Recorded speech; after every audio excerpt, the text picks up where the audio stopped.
Hello and welcome to the Clan Blue Podcast post-match reaction live on YouTube and sponsored by NordVPN. For the best discount code available, there is a link in the description. I'm your host, Dan Rolinson, joined by a non-bald Mat Kendrick because he's wearing a hat. Bloody cold, isn't it?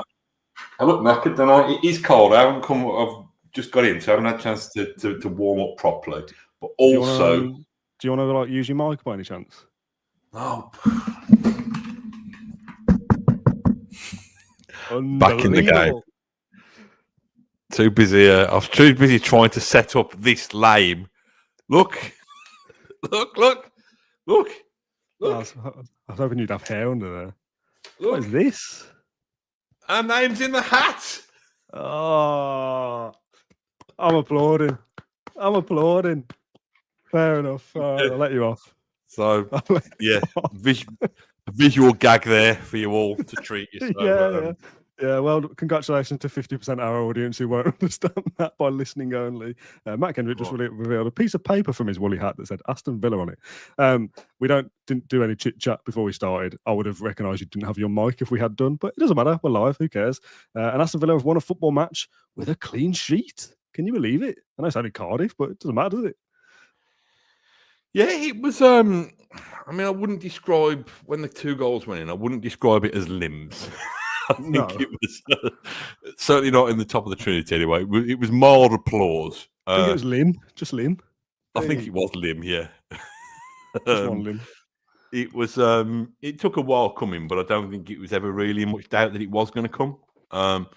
And you know, this probably sounds very entitled. It made for not the most entertaining the games, but it was. I think that goes down in football cliche parlance as routine. Is that the word that's normally used to describe it? A routine victory. To an extent, I think. Yeah, it was one of those games, wasn't it, where I didn't fear the worst in the sense of like we're going to lose because we're under pressure or they're creating chances and I'm scared.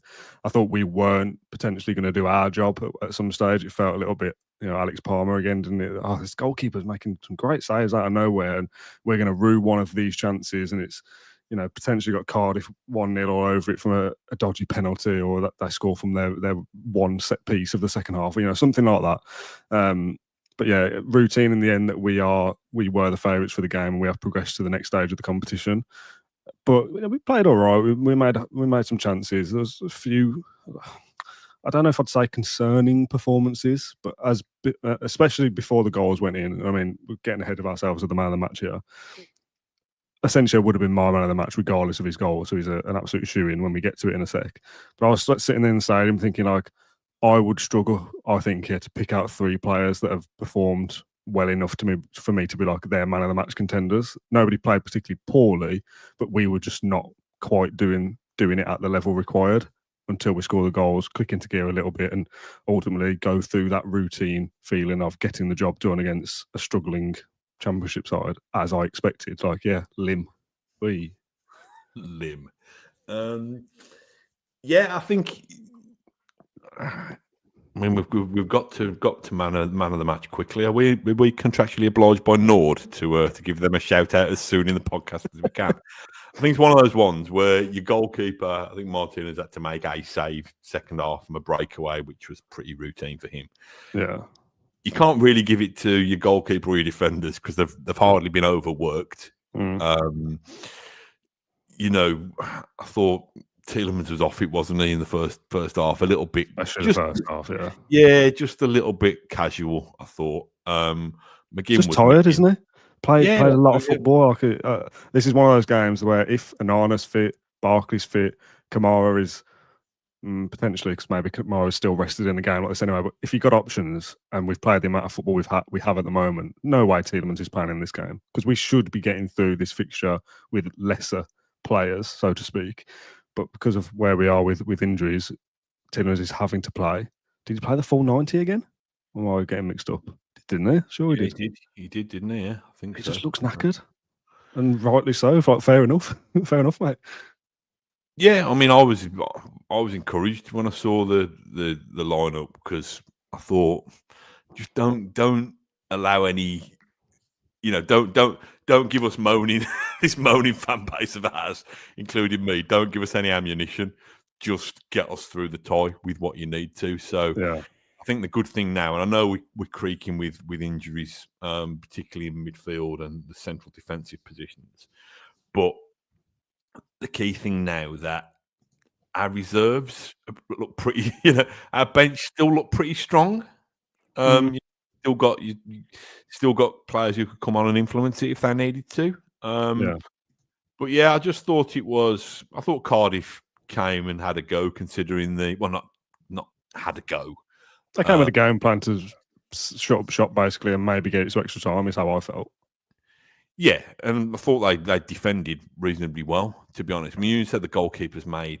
I don't think it was Alex Palmer-esque. I think, it's trying to sound like Roy Keane, I think pretty much the saves that he made, you've expected him to make. But, yeah, I thought for a team that's struggling at the bottom end of the Championship, they gave as much as they probably could give. And it was just a matter of Villa just finding that way through. And, it was the Marcus Marco combination again, which seems to be working quite well right now, doesn't it?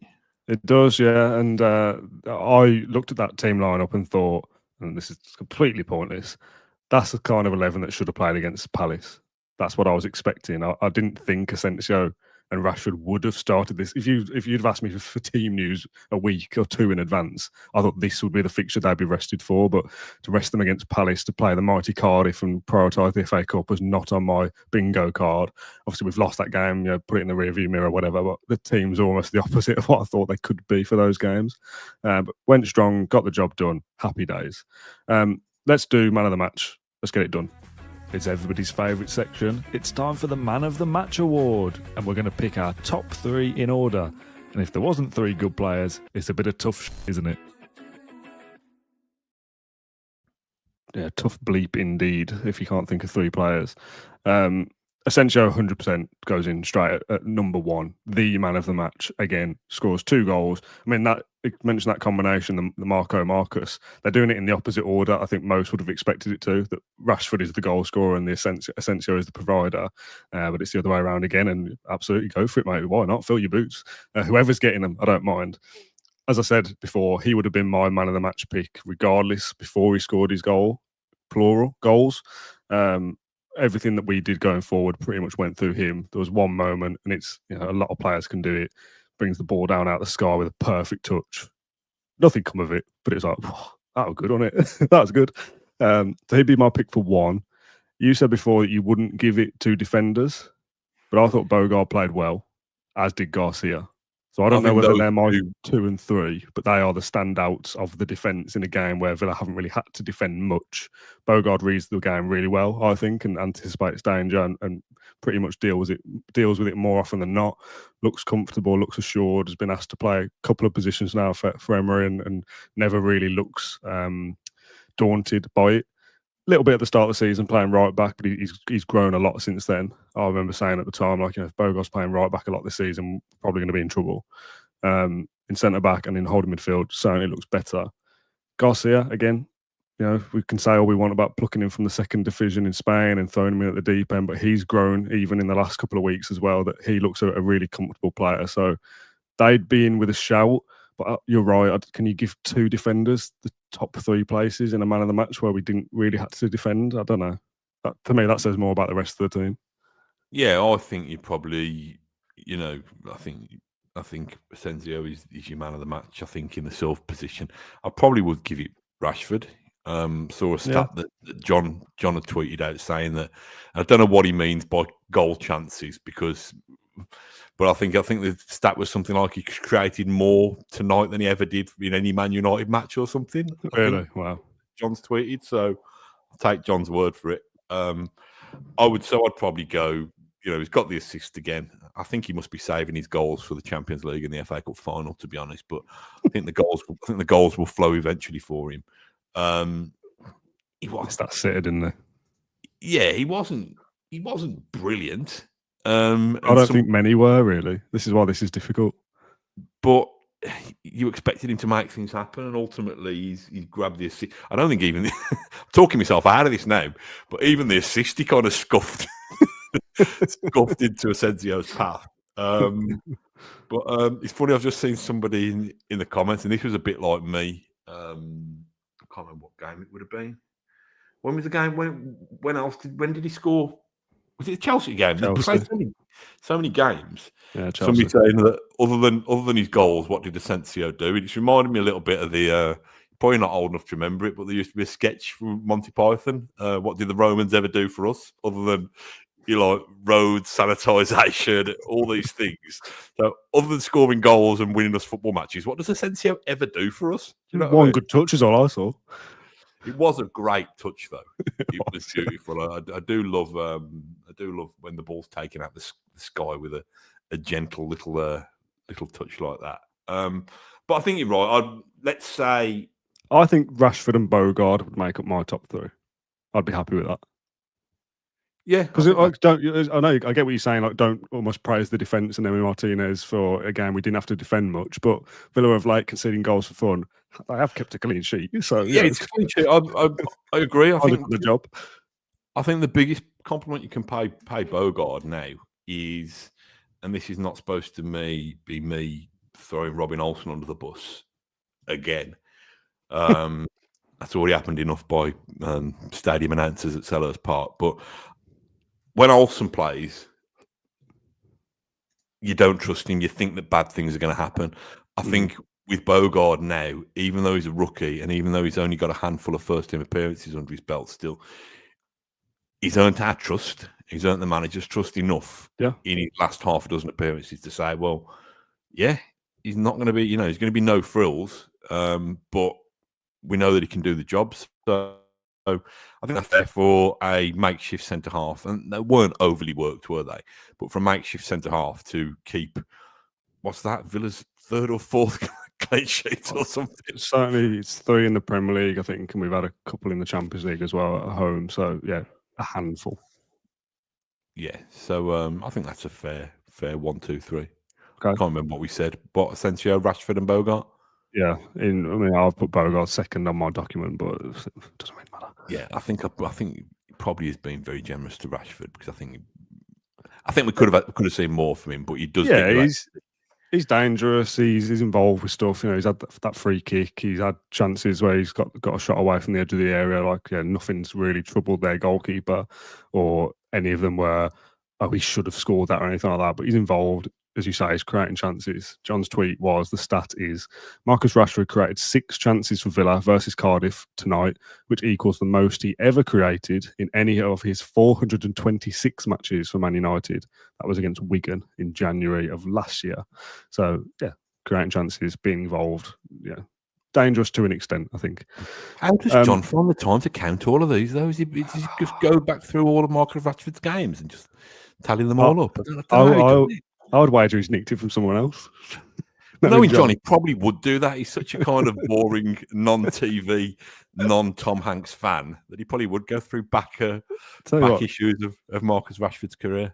Speaking of John, there are about 6 or 7 comments before we started, starting from Joe, who said, I saw John Townley, and John will probably listen to this, so if you did, please send me a message, mate. I saw John Townley enjoying some sort of miniature pie in tinfoil. Miniature pie? Hope it was tasty, John. And then still, I kind of love it, kind of hate it. Someone said, I wonder if he gave it a 5 out of 10. Ooh, are we still doing this? Are we still doing pies and 5 out of 10 in the Villa fan base? Wow. Anyway, let's move on, shall we? John, get in touch if you had a nice pie and let me know how it was. Me and John will actually be doing a Q&A/Bruges preview, potentially Sunday as a live stream or Monday as like a pre-recorded episode ahead of our Champions League game on Tuesday. So if you want to get involved with that, a little shout out, get involved with the YouTube comment section after this episode and leave your questions there. Where do we want to go to next? We've done a man of the match early. Can I have a little moan? Boo. I had a little kind of mini meltdown before the game because of the Trinity, getting into the Trinity tonight. I don't know what time did you get in, Dan? We were inside the stadium about 7:15 tonight, quite early, 20 past, something like that. All right, we'll get you. Being nice and prepared. Pretty boring. There's nothing to do. I was in my seat by 7:30, just waiting. Yeah, well, I was in the queue by about 20 to 8, just waiting. It's just a nightmare. They kind of filtered it all around 2 or 3 different, whatever. You had to go back and forth. Was it like that for you as well? Did you have to queue in a different way to get in? I just walked. There was hardly anyone there. I just walked straight up, got frisked, I think the word is, and went straight in. Yeah, well, I got in about 8 minutes past 8. Oh, really? After kickoff, and Wow. you've never seen me climb those stairs so fast. So this woman let me pass. She said, "You carry on. You're going to get there before me." I was like, "Well, steady on. I'm probably going to collapse halfway up, and you're going to have to step over my exhausted body." But I don't think I missed too much, did I, in the first 6 or 7 minutes? No, I mean, you could have missed most of the first half, to be honest. And I don't think you'd have missed too much. Yeah. Oh, yeah, I didn't realise it was like that. Obviously, getting there as early as we did, it was literally fine. Walk straight through. Is that because of the new COVID test centre style tents they've put up? Yeah. Well, they might have put 4 big marquees up, mate, but I was 2 tenths myself waiting to get in. Why am I turning to poor? I've always been partridge. That's crap, that is. It is crap. Do you want me to do the hat one again? Do that at the end. I didn't go in there. I didn't look at it. It might be great. It just looks a bit weird. It was a bit of a pain. Hopefully, it was because they'd tried to do something new with the queuing system, and they need to advise people to get there a little bit early. We're trying something different, etc., etc. Like 7:15. It's fine. Well, but the queue was queuing down to, say, the players' car park. It's not a car park anymore, is it? But it was going down to there. But they've also put a mini ticket office in there as well. So there's some people queuing for the ticket office that was also the same queue to get in the turnstiles. So listen, it's just me moaning for the sake of moaning, but it did annoy me. But anyway, moving on. Yeah, moving on. Indeed, I'm just scrolling through the comments. I saw something earlier that I was going to use as a question, but I can't find it now. Anyway, Carl says, seems no more ball talk. Good night. Good night, Carl. But we are going to talk about football as well, as we always do. I mean, we are. If you're a regular of the show, this is pretty standard for us. I want to flip to not a negative. Well, actually, maybe it is a negative. I mean, we've won the game. We're in the hat. We got the job done. We've picked our man of the match. Not many players played very well, but I feel like we've dealt with most of the good things. Like, this isn't going to be a 50-minute epic. Talk to me a little bit about Watkins and Bailey. What were your thoughts on them two? Let me take Bailey first. I like Garcia. I like him down that flank. I don't think they've worked out how to play with each other down that flank necessarily. Bailey tried to play instead of him in the same position on Tuesday.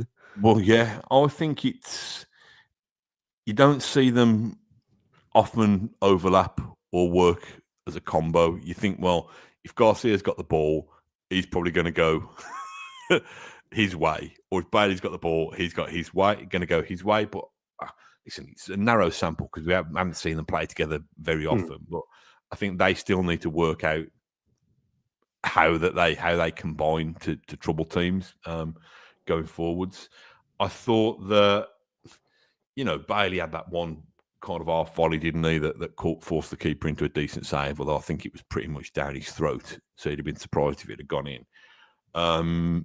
Still stumbled down too many cul-de-sacs. I think still tries to occasionally do one turn too many once he's turned the defender inside. Sometimes he's beat his man, hasn't he? And then comes back to almost have a second go at it. Second bite of the cherry, or whatever it's called. Yeah, he does it again. And I think it's just that element of surprise sometimes. Probably would take defenders by surprise if, having beaten the first one, he then whipped the ball in quickly. So, but again, I'm probably splitting hairs. He's not the Bailey of old, but he played okay. I think he got the assist, didn't he? The second goal. You put me on the spot on there on something I don't know. The comments will tell us, and that's great while we're live. I mean, he would have had the assist for Rashford's sitter. That would have been an assist for Bailey. So I was listening to it on the radio on the way back, and whoever called in, a woman was saying something about, like, you kind of respect Bailey, because he never hides. And I do agree with that. He doesn't hide. He doesn't kind of not show for the ball. He doesn't kind of sulk and not get involved. He's on the ball a lot, which I don't want to be too harsh, but that's kind of the problem. Like, don't get involved with some things. Like, let Garcia do some of the work for you. Like you say, beat the man and get rid of the ball, put a ball in. Like, he's trying to do too much. Like, he's trying to overcompensate. Basically, is how I feel. He's trying to be a bit too clever with things. There's times when he absolutely could just whip in a ball quicker or pass it off to someone else, and he's trying to do a little bit too much. And I don't know whether that's a confidence thing, whether he's still getting over an injury or whatever. I just think it's a bit of like just lacking a bit of conviction, a bit of confidence in what he wants to do, and not being decisive enough to say, I'm going to get to the byline, I'm going to put a ball in, I'm going to get to the byline, I'm going to cut back, I'm going to try again, I'm going to dribble past him. Where's what? There just seems to be too much going on. So yeah, fair enough. He doesn't game hide, though, Dan. Is that his game? Like when he was flowing for us, did he ever really? He used to elaborate a lot, didn't he? You know, but it worked. So I don't know. Perhaps I've got memory loss, but maybe I can allow some of that more so when he's got 10 goals or whatever. When he's got one and he's not contributing, it's easier to highlight those things as a flaw in his game, then maybe more so than just a part of it. Yeah, and I'm not defending him because sometimes he probably does need to move the ball quickly, but it's just not happening for him. And you know, obviously Marlon's not well at the moment. Unwell Marlon, as I call him. So that's the problem, isn't it? Bailey's in by default. You know, Bailey probably wouldn't have got in today on the back of his cameo on Tuesday. Mind you, probably not many of them have played today if you judged them on Tuesday. I don't think he'll play against Bruges, but he won't start anyway. I think him playing the full night tonight is like, this is your space, this is your turn. I'd be surprised if he started on Tuesday. No, he starts a lot of games, so I'm pretty sure that Marlon won't play against Bruges. No, he won't play. No, you're correct there. So I think Rodgers or Ramsey will come in for Bailey, and the rest of the side going forward will probably stay the same. Yeah, potentially, maybe it will be Rodgers who plays off the right against Bruges, but yeah. So Bailey, Watkins, I've seen some Watkins hate on social media again. No, you surprised me there. I don't know. I like him. He never hides. He misses loads of chances. He scores loads of chances. And the world keeps spinning. So he didn't play well tonight. That's fine. I don't think it's one of those. I think it's one of those that you don't know what you've got till it's gone. Though I think No, I agree. I'm with you. People might think if Arsenal, what's the going right now for Watkins? 60 million is probably top end of what you're going to get for him. Yeah, around that, I think. So if somebody came in and offered you that or upwards of that in the summer, some Villa fans would say, well, he's done his bit, he's smashed Gabby's record, let him go. But that just creates another problem for me. Agreed. Because I don't know how you replace somebody with that. He's got good, even though if you took his percentage of chances and his conversion rate, you'd probably think his numbers weren't great. His numbers are good. So he's doing something right to get that number of chances in the first place. Nobody really, the Watkins critics don't say, they'll come out and say he misses loads of chances, but they won't say, isn't his movement fantastic? Hasn't he got such a rapport with the teammates around him that he gets into all these positions? Because that doesn't suit the agenda. That doesn't suit the narrative. The narrative is, Watkins misses loads of chances. All right, well, let's find somebody else who's an alternative, who gets that many chances in the first instance, who works as hard for the team, who creates as many chances for the team. Then what do we do? Because they will, because every striker does. We've said this a million times. It's old hat, isn't it now? What we think of Watkins. I will be anti-Watkins for a sec to kind of play the other side of it. I just said then, Watkins. I don't think Watkins played well, and he was all right. Didn't really get as involved as we know he can. Erin says Watkins played well. He had a couple of good chances, but the keeper made good saves. Also, Watkins creates the space for the Asensio goals. Now, I've not seen him back. That might be absolutely bang on. Maybe he does vacate the space for Asensio, and that is a positive of his kind of all-round game that will not go down in the stats books of getting an assist or a chance created or whatever, but clever play allows that space to be vacated, and Asensio gets the winning goals for us. I haven't seen him back. That's definitely the case for the second goal. Watkins definitely he's involved in the sense that I think he almost kind of dummies or steps back from the ball. Right. That gives Asensio the chance to roll in the slowest side foot finish I've ever Good seen. finishes, though. Good finishes, I stand by. Yeah. I think they're good finishes, smart You put it in finishes. the right place, then we've seen so many times that players snatch at things and slash pick at your things, spot. and yeah. I mean, again, from the areas they are, without looking back, they're kind of like penalties, aren't they? To an extent, that kind of range. You pick your spot, you side foot it in, really calm, composed. That's what I expect of a player of his experience. Get off Watkins nuts, says PF Sports. So let's be anti Watkins for a sec. When we say things like, who are we going to get better? If we sell Watkins for 60, who are we going to get as good or better than Watkins for that kind of money?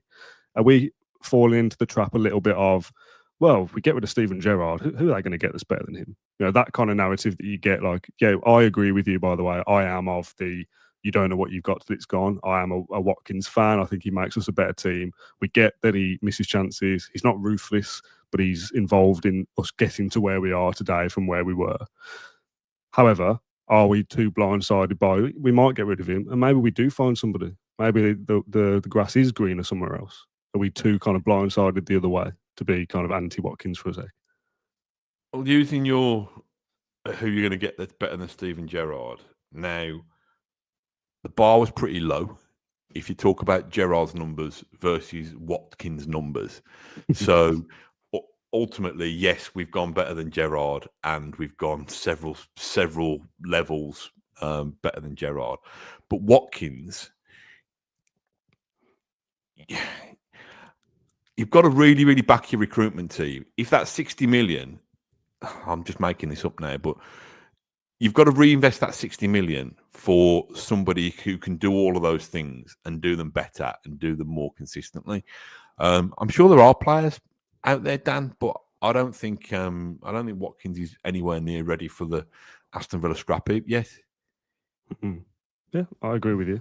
I agree with you, and as of right this second, I wouldn't trust our recruitment to spend that money to find a Watkins replacement like for like. And maybe we find somebody who does get. I mean, John Duran is almost the perfect example case of this. Somebody who will score goals, but for the system that we want to play and to be a good teammate and to follow instructions, that's not somebody like John Duran. So yeah, you can go and get the goals from somewhere, but are Villa going to be a better team for it? I don't know. Maybe, yeah. You might go and find somebody who does the work rate that Watkins does and creating the chances and getting in good positions. Maybe he scores less than Watkins. That's also a thing. This new player that we might sign, he might also miss chances because they all do, but he also might contribute less than Watkins does anyway. And I've said before, where's Watkins going? Arsenal, Tottenham, Man United? Like, is that not who we're kind of roughly competing with anyway? If it's good enough for them, is he not good enough for us? I don't want this to become a Watkins podcast, but we are being asked the question, so that's why we're doing it. Liam Delap is a few comments being suggested. Liam Delap is a replacement for Ollie. Yeah, maybe. I just looked at a comment in there from the wonderfully named Bobby Sprinkles, who sounds like kind of part-time DJ, part-time ice cream man. Yeah, good. And Bobby Sprinkles was saying we tend to forget that Watkins is available in terms of his fitness record. Really, he's not. I don't want to jinx it, but he plays a lot of games and he manages to avoid serious injuries. And considering the work that he puts in, that's not always the case, is it? You sign somebody else who might not have such a clean injury record and lose them for half the season.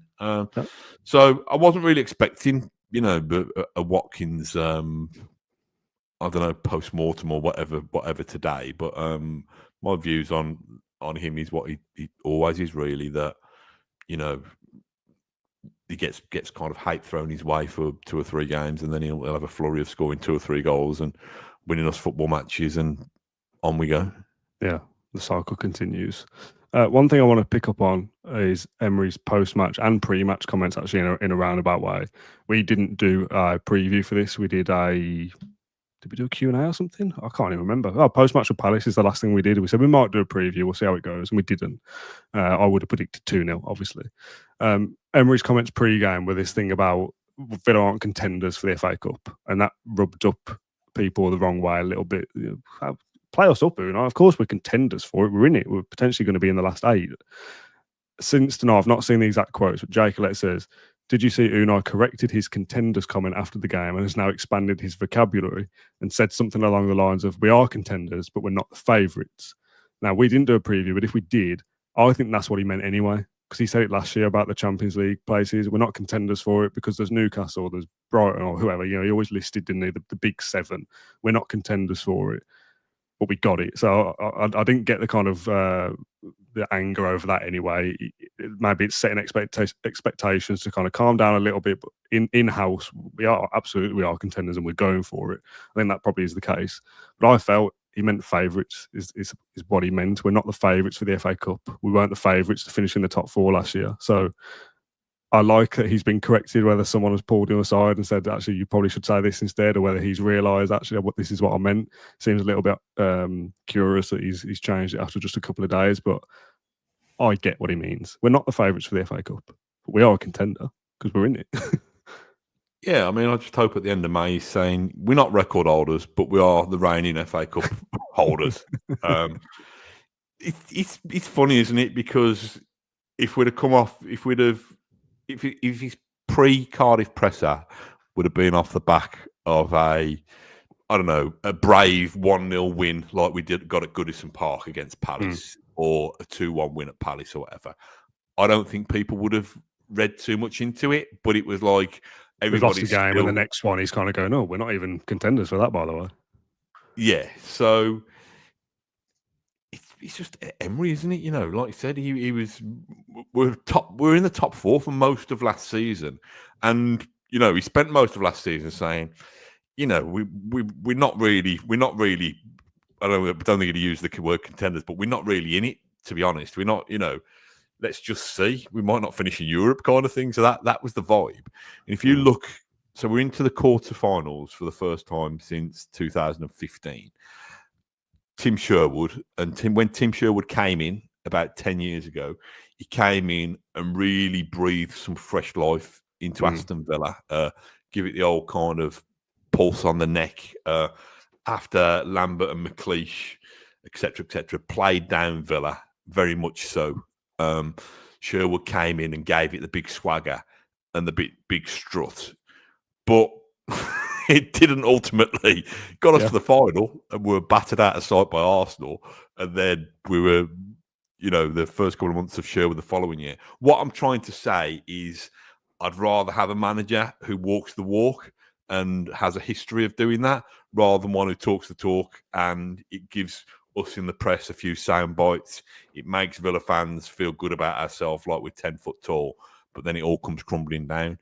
Emery's actions speak louder than his words. So, and he's also, English is not his first language, although his English has come on leaps and bounds, hasn't it, in his time at Aston Villa. So I don't read too much into that. I don't think Emery will know that we're through to the last 8 of this competition.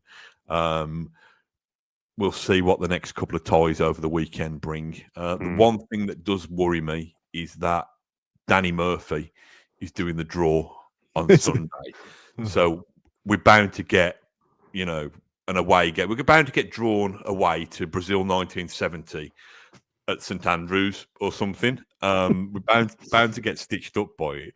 But Emery knows that the one thing that's missing from this brilliant CV, albeit with peaks and troughs as you'd expect in life, is a little bit of silverware, and he's got pedigree for doing it.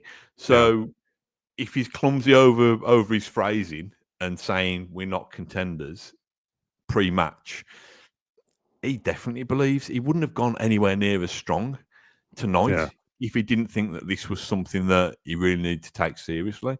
So yeah, I think it's a little bit of a storm in a FA Cup. Nice, good. I want to do one final thing on the draw, but I've got another semi-football point as well. I don't want to do much nonsense tonight because we're getting on a little bit. Have we got all right for another 5 or 10 minutes, or do you want to wrap up now? Mate. Yeah, I want some food soon, but I'm all right. Can we speak about Onana just a little bit? I know he's not played tonight, which is the point. Seemingly injured a lot, comes back, doesn't come back. Oh, it won't be long. I still nowhere to be seen, etc., etc. Same goes for Barkley to an extent. If he might have been in the Chelsea squad, then there was Liverpool, then there was Ipswich, now there's Cardiff, still not there. He's close. He will be back soon. He's on the grass, etc., etc. Will that be Bruges? Don't know. Will it be Brentford? Don't know. But it's frustrating that we haven't even got a little bit more depth to rely upon with an Onana, a Barkley, a Cash off the bench, whatever it is. If we had a bit of a better squad in terms of injuries, and I know you're never going to have 100%, I don't think we'd be struggling as much as we are or have done. On Onana, as I say, he's not played today. I've not seen any social media stuff. The thing that has done the rounds over the last week or so was the post Chelsea. I think it probably must be in the tunnel. Did you see the clip? I don't know. Remind me, was he cheerleading? He was like high fiving or cheerleading, exactly the word. Yeah. So he's always seen pitch side. He's taking pictures with Lower Trinity match going fans, taking selfies with kids. Watching the warm-up, speaking to the club staff and the coaches and whatever. You see him about. He's done this at most games he's been injured. You've seen him. Didn't see him tonight, funnily enough. And after either Liverpool or Chelsea, there was a social media video that Villa posted of him being kind of more vocal with other teammates and less vocal with others, but congratulating them. I think he was saying to Rashford or Marlon or somebody like, oh, you should have chipped him. He's getting involved. And the thing that has been thrown his way is he's an expensive cheerleader, effectively, which... yeah, we spent 50 million on him and he's not really played. I get it. But I feel like it's a little bit harsh. I know this is a complete random tangent for an FA Cup game when he's not played, but Dream Villain says Onana is an overpriced mascot. I don't know, like what would you rather then? Like he goes injured and we never see him? Like I quite like the fact that he's still like with the lads trying to get involved, playing a part in just dressing room camaraderie, whatever you want to call it. Like, yeah, cheerleader, but would you rather he just sit up in a box in his expensive clothes, sat there looking miserable? I don't really mind it. I like that he still wants to be in and around. Don't get me wrong, I'd love to see him in the team, in the squad, of course. But he's injured. If he was at home sticking pictures on Instagram watching Everton games, that'd be a problem. So what do we want? Yeah, I think it's a little bit. I think it's a little bit style over substance sometimes, and like we said, that Emery can be understated. I don't mind Onana doing it, but when he's back in the team, I want to be making sure that he's contributing. I think he started. Course, yeah. I think he started brightly. I think he's fallen away a bit. He's clearly tried to endear himself to Villa fans. I wonder, and I said this early in the season when he was giving it loads to the whole end and stuff. And listen, the world is a rich tapestry full of all types of people with all types of personalities and stuff. But I do wonder what Emery makes of it. There'll be some of his teammates that won't like that. 100%. Yeah. It's a workplace. You don't get on with it. I don't like you, for example. Joking.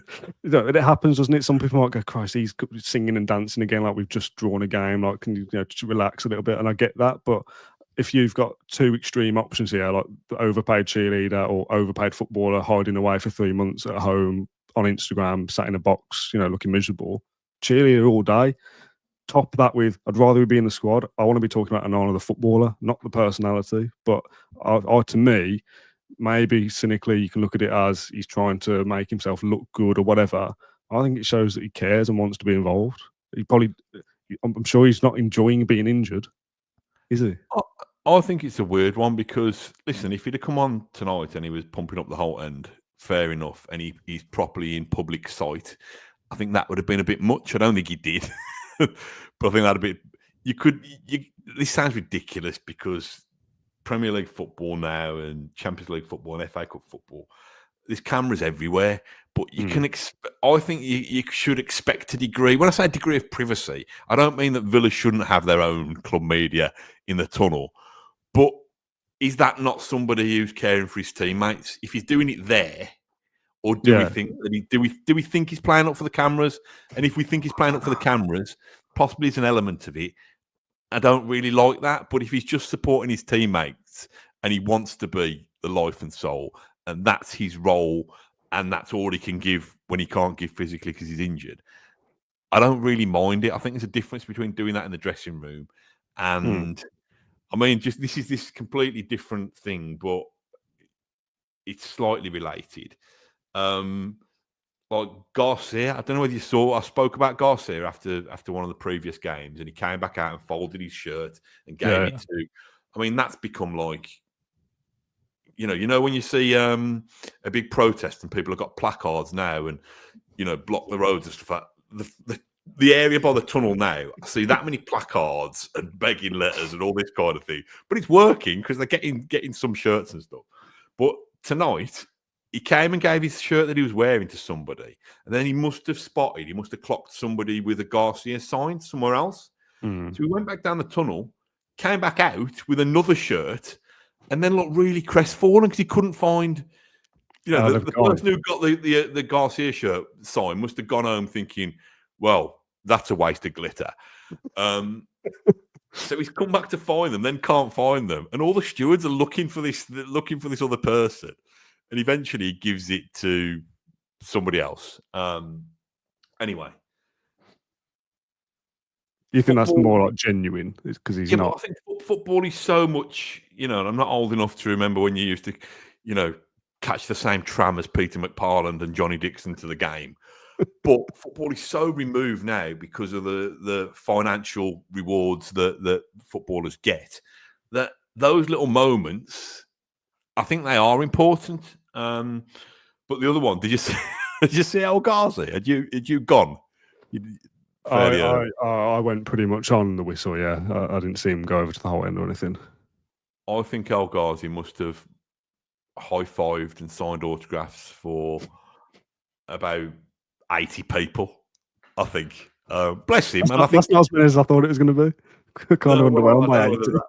I don't know that many left over. But I thought it was not. I thought it went... I thought it went well from an El Ghazi doesn't want to lose football matches. He's a professional footballer. Yeah. But the fact that Villa won as expected, the goals came late, but not too late. It still became a fait accompli that Villa were going to win the game. So it meant that he got a blast of his Terry's chant from the Holt end. But after the final whistle, it felt like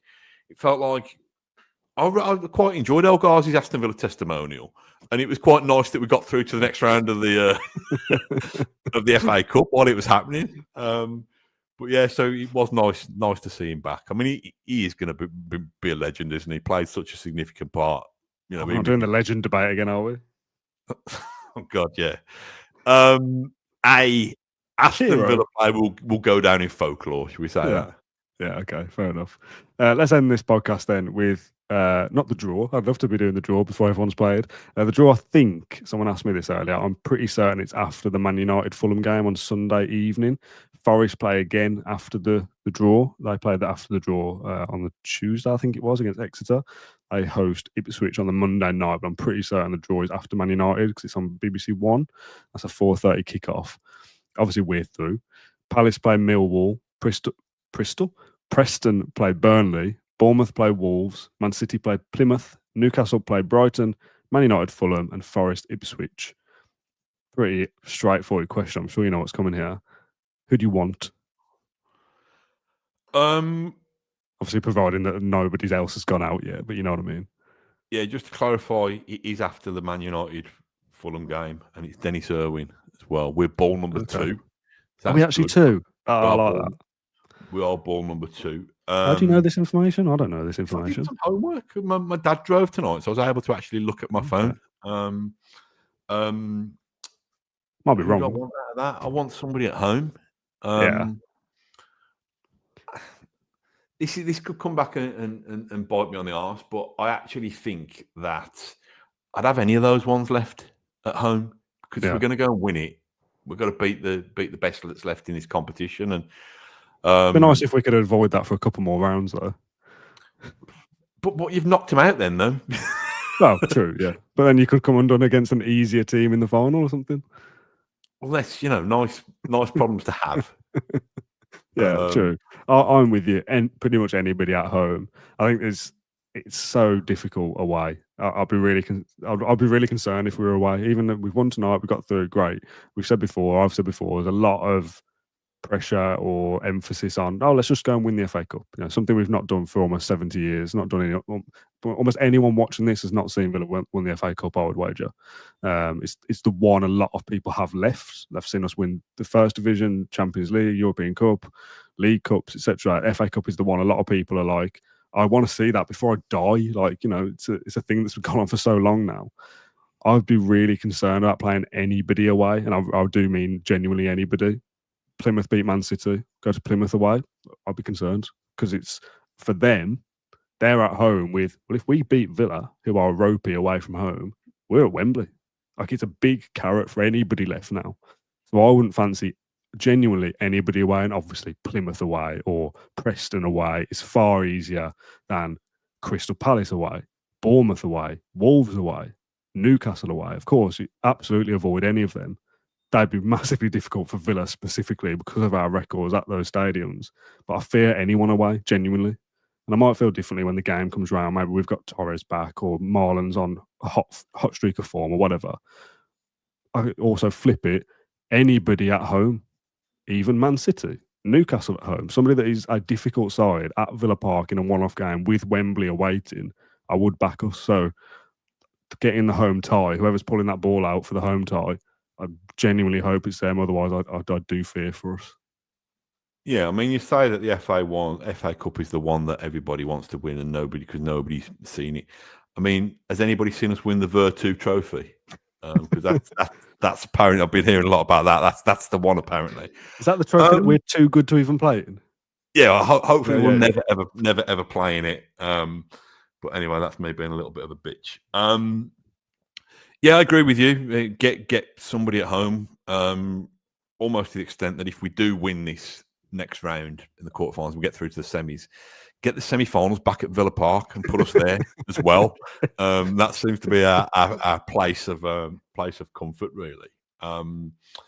Just a couple more things from me. I thought the Cardiff fans were good. Yeah. Tonight. To be honest, I was hoping the goal might shut them up, but it got to the point where it's like, well, it won't, will it? Because it's then like this party atmosphere. Like, we knew we were going to lose anyway. Let's keep going, sing loud and proud, etc. Yeah, I mean, they must have travelled in hope more than expectation, and I don't think Cardiff were ever going to get that goal. To be honest, I don't think the Bluebirds could score for toffee. To be honest, Wow. Make myself laugh so much. I'm such a funny man. Funny looking. What else was I going to say to you? You know what? One other thing one chant, and we gave a little bit back tonight.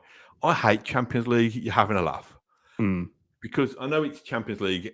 You're nowhere near that standard. I know what they're saying, but I interpret it as Champions League. You're having a laugh. We are actually, yeah. It's pretty good, isn't it? Yeah, it's a right good hoot. This is, yeah. Thank you for realising that. We're having a brilliant laugh. So the kind of laugh and enjoyment you couldn't dream of. Yes, I'm not a big fan of that. Returning fire though with Championship, you're having a laugh. That was good. Yeah, fair play, Villa fans. I thought that was good, but as they are clinging on to their second tier status, but. Actually, just on that, while you brought it up, you know, the chant I hate as a genuine thing, and we've had this recently. I was trying to think who it would be, and the only one I could think of was it must have been Chelsea, and it's just like where we're from. Your city is blue.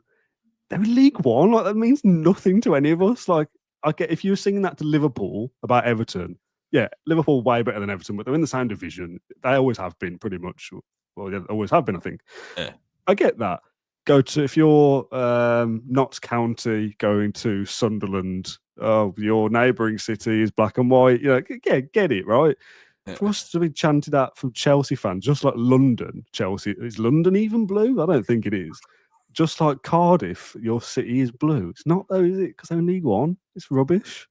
The thing with Cardiff as well, they ain't got a rival in that city, so chances are it will be blue.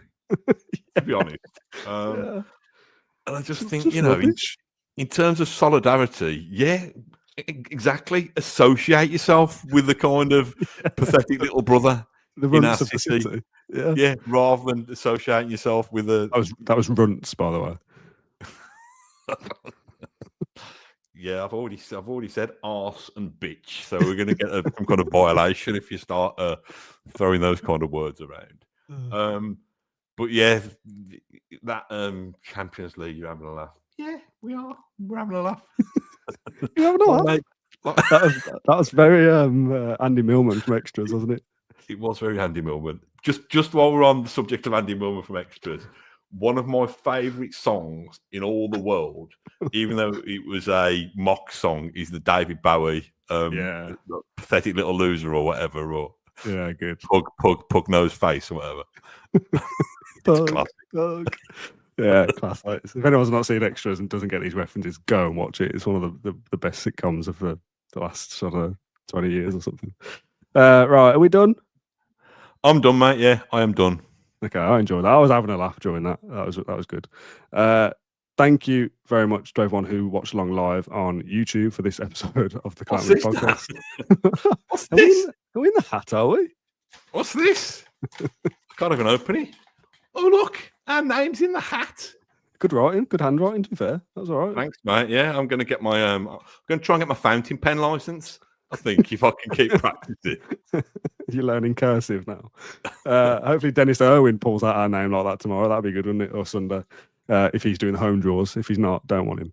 Right. Thanks everyone watching on YouTube. Appreciate you joining us at midnight now into Saturday. 500 people still here. Thank you very much. It's gone a little bit longer than I thought, but it is good fun.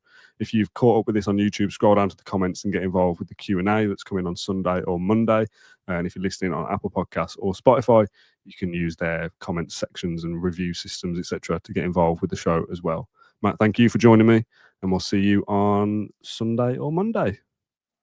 Bye.